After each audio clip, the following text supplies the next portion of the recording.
झारखंड मुक्ति मोर्चा का 13वां महाअधिवेशन रांची के खेलगांव में शुरू हो गया है। 2 दिनों तक चलने वाले इस महाअधिवेशन में भाग लेने के लिए 9 से अधिक राज्यों से लगभग 4000 प्रतिनिधि आए हुए हैं।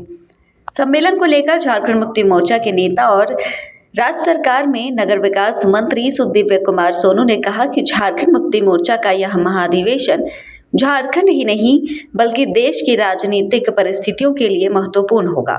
उन्होंने कहा कि पार्टी के संविधान में जिन बातों की चर्चा की गई थी उसके अनुरूप पार्टी ने अब तक काम किया है और निश्चित रूप से इन 2 दिनों में राजनीतिक प्रस्ताव भी आज के परिप्रेक्ष्य को देखते हुए पास किए जाएंगे।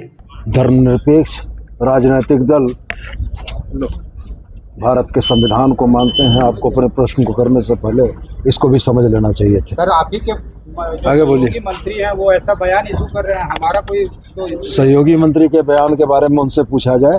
सहयोगी मंत्री का बयान झारखंड मुक्ति मोर्चा का बयान नहीं हो सकता। मंत्री जी, आज महाअधिवेशन होना है, कैसे देखते हैं इसके कौन-कौन से फैसले आज?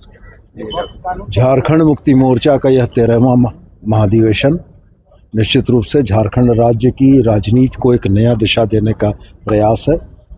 बहुत संघर्षों के उपरांत अपने इतने लंबे राजनीतिक जीवन में झारखंड मुक्ति मोर्चा ने बहुत सारे मुकाम हासिल किए हैं, लेकिन संविधान की पहली प्रस्तावना पंक्ति जब 4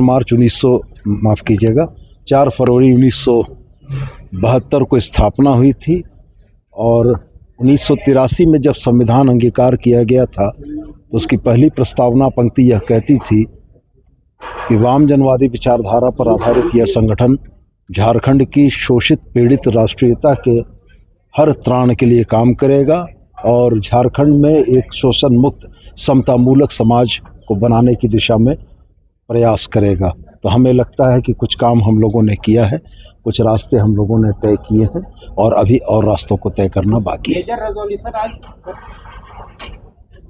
सम्मेलन राज्य की राजनीतिक परिस्थितियों के अनुरूप, जनता की जनभावनाओं के अनुरूप निश्चित रूप से राजनीतिक प्रस्ताव पारित करेगा और यह राजनीतिक प्रस्ताव संगठन और राज्य के हित में होगा। सर, अभी तक जेएमएम जो है जल जंगल जमीन की पार्टी रही है, पर हालिया दिनों में इसका शहरी विस्तार भी हो रहा है, तो क्या शहरी मतदाताओं को देखते हुए कुछ फैसले लिए जाएंगे? झारखंड समूची झारखंडियत को बोध कराता है, चाहे वो शहर में बसने वाले झारखंड के लोग हों, चाहे वो सुदूर ग्रामीण अंचलों में बसने वाले लोग हों।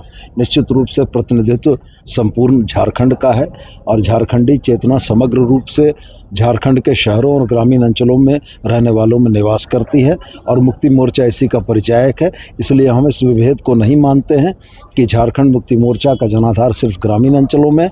हम यह मानते हैं कि शहरों में रहने वाले जल जंगल जमीन की अवधारणा को मानने वाले लोग झारखंड मुक्ति मोर्चा के साथ थे, हैं और रहेंगे। निश्चित रूप से मेरा यह मानना स्पष्ट रूप से है कि इस देश की लोकतांत्रिक व्यवस्था में जनभावनाओं का प्रतिबिंब होना चाहिए था। जब इस देश में किसानों के लिए कानून लाए गए तो यह कहा गया कि ये किसानों के हितकर कानून है।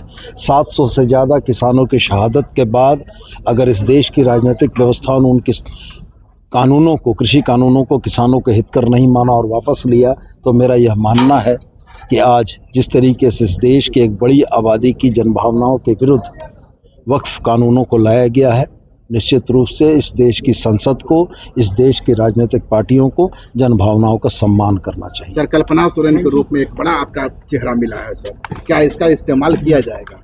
निश्चित रूप से कल्पना सोरेन पार्टी से अलग नहीं है और कल्पना सोरेन के द्वारा जो भी काम किए गए उसका फलाफल पार्टी ने लोकसभा और विधानसभा में देखा है और आने वाले दिनों में भी निश्चित रूप से उनका उपयोग पार्टी करेगी।